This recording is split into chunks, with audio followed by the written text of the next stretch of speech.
السلام عليكم ورحمة الله وبركاته. سومالي وين وايد السلامي وعبد محمود قلع يا برنامج كيدين كيما جري معهد كنبض يا بالشدة. برنامج عاو waxaynu ku soo qaadaynaa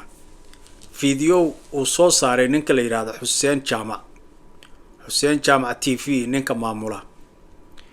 Xuseen wuxuu uga hadlay dagaalka ka socda Almiskaad iyo Puntland. wuxuuna sheegay in hay-ad Maraykana oo kuwan loo yaqaano think tank ama magaranaysaa waxbaara ay soo saartay report ah in Puntland dagaalkaas uu maaragtay ku culus yahay oo laga yaabo guulaha ay gaartay inaanay xajin. anigu runtii markaan arkay ciwaanka waxaan u qaatay in magaranaysaa ciidamadii Puntland ama jab gaaray ama magaranaysaa jab la qarinayay ama waxyaabo caynkaas ay soo baxeen. markaas si magaranaysaa dhug leh ayaan u dhageystay oo balisiri bal meesha dhibaatada jirta maxay tahay. Xuseen wuxuu sheegay oo yiri waa inaynu wanaagga iyo foolxumada labadaba sheegnaa. marka foolxumada uu xusay waxaan u haystay waxyaabo la qarinayo dowladda Puntland oo magaranaysaa sidaan idiin sheegay ama jab ah ama foolxumooyin kala ah ama dhibaatooyin magaranaysaa dib u dhaca oo dagaalkaas inaga qabsaday oo ay gacanta sare yeesheen nimanka Daacish iyo cadawga Soomaaliyeed ummadda Soomaaliyeed inuu keeni doono. laakiin ma uuna keenin. wuxuu yiri hay-ad Maraykana oo magaranaysaa kuwa waxyaabaha caynkaas ka hadla dagaalada iyo arrimaha caynkaas baara ayaa sheegtay in ay adkaan doonto Puntland inay Daacish meesha ka ilaaliso. sababtuna waxa weeye haddii xataa Daacish la jabiyo bay yiraahdeen waxa dhici doonta xeebta dheer oo Soomaaliyeed inay meelo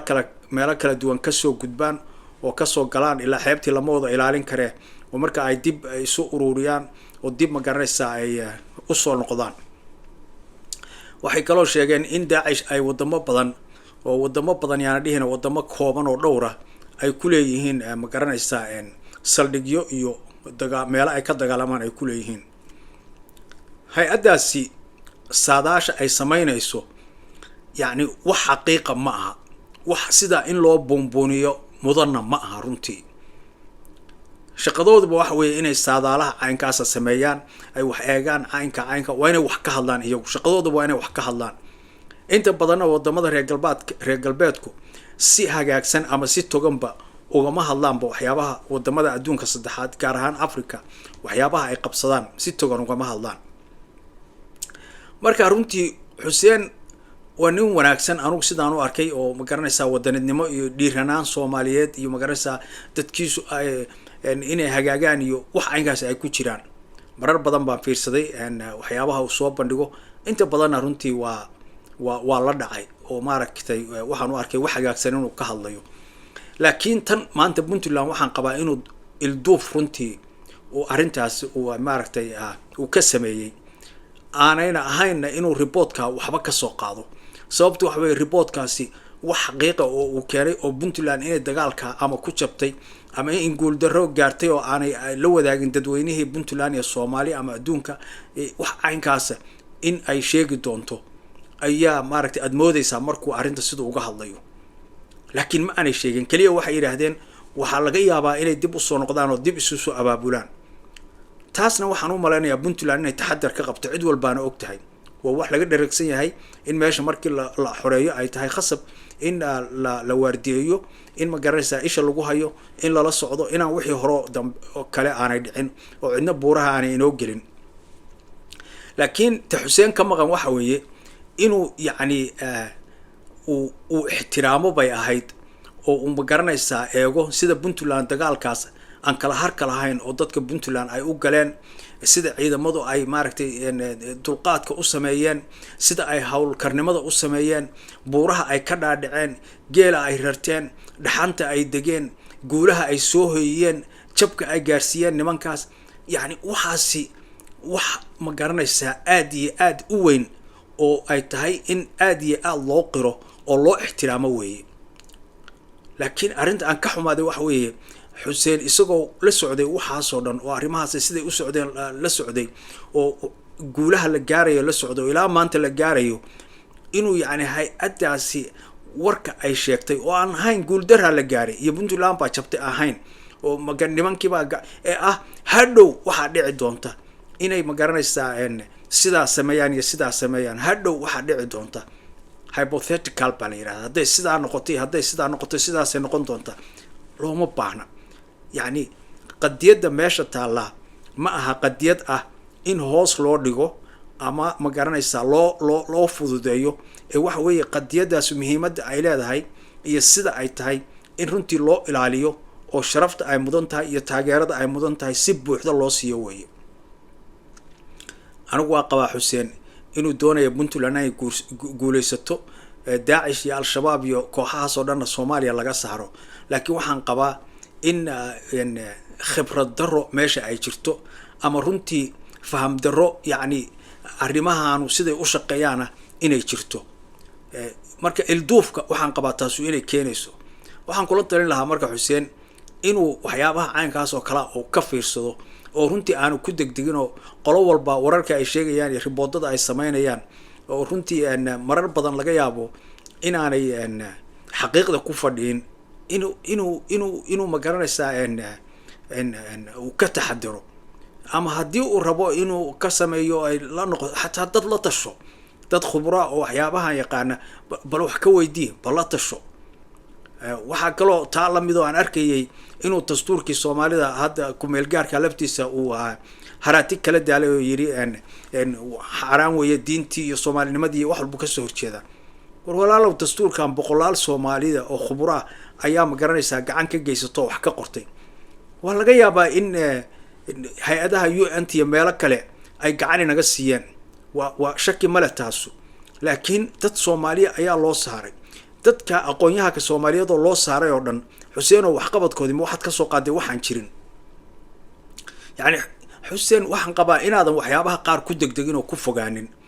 gaar ahaan markii ay ka baxsan yihiin ama adiga khibradda aad leedahay ama aqoonta aad leedahay markay ka baxsan yihiin oo ay yihiin waxyaabo specialized ah oo dad aqoon u leh waxyaabahaas ay ka hadli karaan inaad runtii ka taxadirto ama iyaga casunto dadka khibrada aad u yeerto oo tirahda maxay idinla tahay laakiin ummaddaas waxay qabsatay iyo dastuurkaa ay qoratay perfect weeye cidna ma laha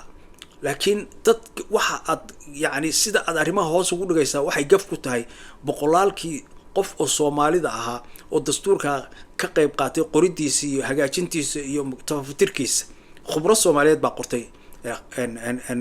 ma garanaysaa dastuurkaa qortay dastuurada adduunkuna maanta waxyaabo badan bay isaga egyihiin oo ama xagga erayada ama xagga ujeedada bay isaga egyihiin waana dastuur soomaali leedahay oo isku maamusho haddii la rabo in wax laga hagaajiyo oo laga saxo waa dood furan laakiin walaalow sidaad u liidayso ama meesha uga saarayso ama aad uga dhigayso waxaan soomaali lug ku lahayn anigu waxaan u qabaa inay tahay arrin u baahan inaad ka fiirsato oo waxyaabaha caynkaas oo kalea runtii aadan ku degdegin oo aadan ma garanaysaa u liidin sida aad u liidayso oo kale taasi runtii waxay ku tahay gaf bay ku tahay dadkii ka shaqeeyey iyo ummadda soomaaliyeed guud ahaan halkan ujeedadu ma aha inaan anigu ku dhaleeceeyo xuseen ama aan ku ma garanaysaa jaa-ifeeyo laakiin waxa weeye inaan baraarujin runtii sameeyo oo xuseen uu garto wixii isaga awooddiisa ah oo uu ma garanaysaa ama aqoontiisa ama waayo aragnimadiisu runtii ay karti u siinaysa inuu ka hadlo oo ma garanaysaa uu la faguro iyo wixii aanu ma garanaysaa ka baxsan aqoontiisa iyo kartidiisa iyo waayo aragnimadiisa dastuurku waxa weeye dastuur sidiisaba dad gooniya khuburaaba yaqaana runtii sida loo sameeyo sida loo waxeeyo waa si gooniya weeye midda kale soomaaliya hadda yacni haddii UN iyo cid walba lugta inagu leedahay haddaynu ismaamuli weynay dastuur in laynoo sameeyo mahane waddanka inaynu weynayno halis ugu jiraa marka haliso badan baa jira oo ay keenayso yacni sida inagu aynu u liidano ama aynu isu ixtiraami la-anahay ama u wada shaqayn la-anahay marka dhaliiluhu waa badan yihiin xuseen dastuurka haddaad dhaliil ka heshay taas waa ta ugu yar baan qabaa dhaliilo ka waaweyn baa jira sababta waxa qarannimadeeni iyo jiritaankeenii oo dhan baaba halis ku jiraba marka walaalayaal waxaan dadka soomaaliyeed ku baraarujinayaa waxqabadka ama wax ummadiinu qabsato ku faana oo ma garanaysaa buunbuuniya oo waaweyneeya hoos ha u dhigina ha liidina ha ma garanaysaa ha ku samaynina wax khuursi ha ku samaynina waayo adigii baa haddaad sidaas samayso dadkaagu waxay qabsadeen yaa macno kuule marka ma dad kale waxoodaad ku faanaysaa dadka waxa kale ma lihid iyagaa iska leh ciidamada Puntland waxaan u rajaynayaa runtii ilaahay inuu ku guuleeyo hawl xoog leh wadaan dadka Puntland iyo dadka Soomaaliyeedna waa garab istaageen garab istaagkaasna waa in la sii wado ama mid moral ha noqoto iyo xagga taageerada niyadda ama tii dhaqaalaha ha noqoto